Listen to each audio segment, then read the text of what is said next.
Now faith is the substance of things hoped for and the evidence of things not seen. So does it mean that we need to have faith without knowing and without believing? Does it mean that we need to have faith without understanding? So naively and ignorantly, we just hold on to something that we don't know, we've never heard. Okay. So you mean basically what Hebrews and Paul is telling us, that we need to believe something that we haven't seen, or we need to believe something that we haven't hoped for. So let me go with Paul for a minute and let's Paul, the same person that was killing the apostles, is the one telling us today, for you to have faith, you need to believe in things that you haven't seen and things that you haven't heard. So why didn't Paul believe before he started killing them? Why didn't Paul have faith before he started killing the apostles? Why didn't Paul have faith before he started ordering the death of the apostles? Is it because he hadn't seen? Is it because he didn't believe? Is it because he didn't know? So fast forward, the story tells us in the book of Acts that Paul have this encounter. No witnesses anyway. I don't want to go into that. But Paul has an encounter. Paul did what? Had an encounter. Paul saw something. Paul saw something. For Paul to move from a state of unbelief to a state of belief, he saw something. According to him, he had an encounter.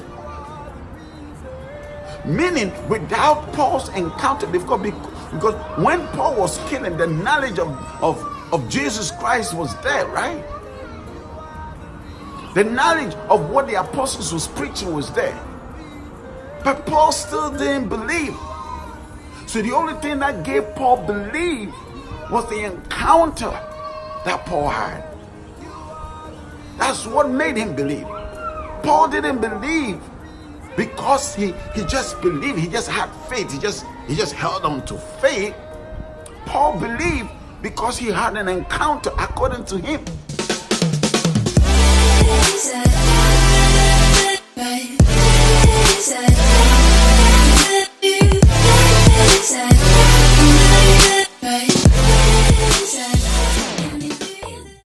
If I gave you a chair to sit on, are you going to sit on the chair?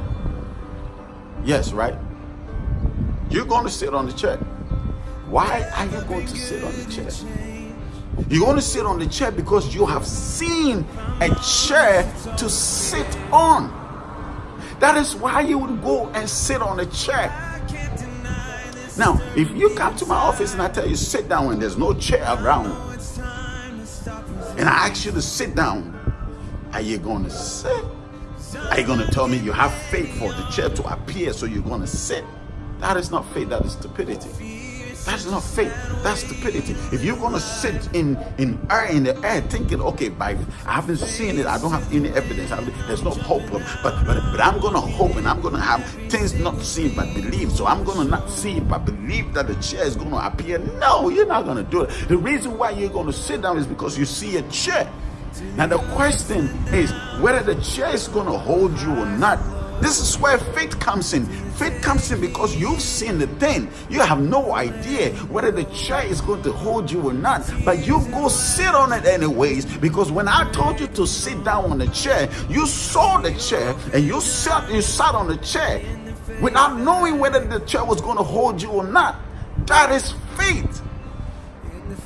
Seeing it, not unseen, but actually seeing it and having the belief to go ahead and sit on it without knowing whether it's going to break down or not. That is faith. Faith is not, you see, if God is thinking in the reverse, faith is not the evidence of things not seen. You need to see, you need to know, you need to understand. How do you believe if something has never existed?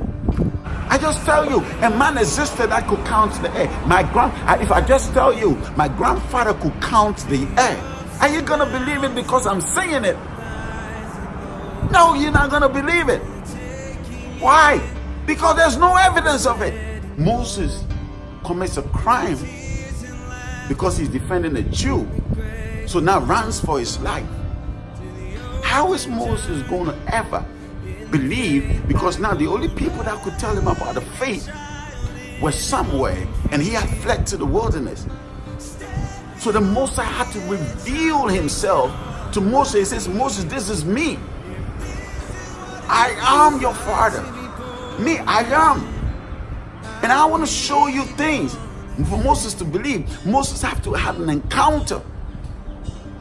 There's no way you're going to believe something exists if that thing has no proof, that thing has no evidence, that thing has nothing to show for it. There's nobody between Genesis and Malachi that just got up to believe with no evidence or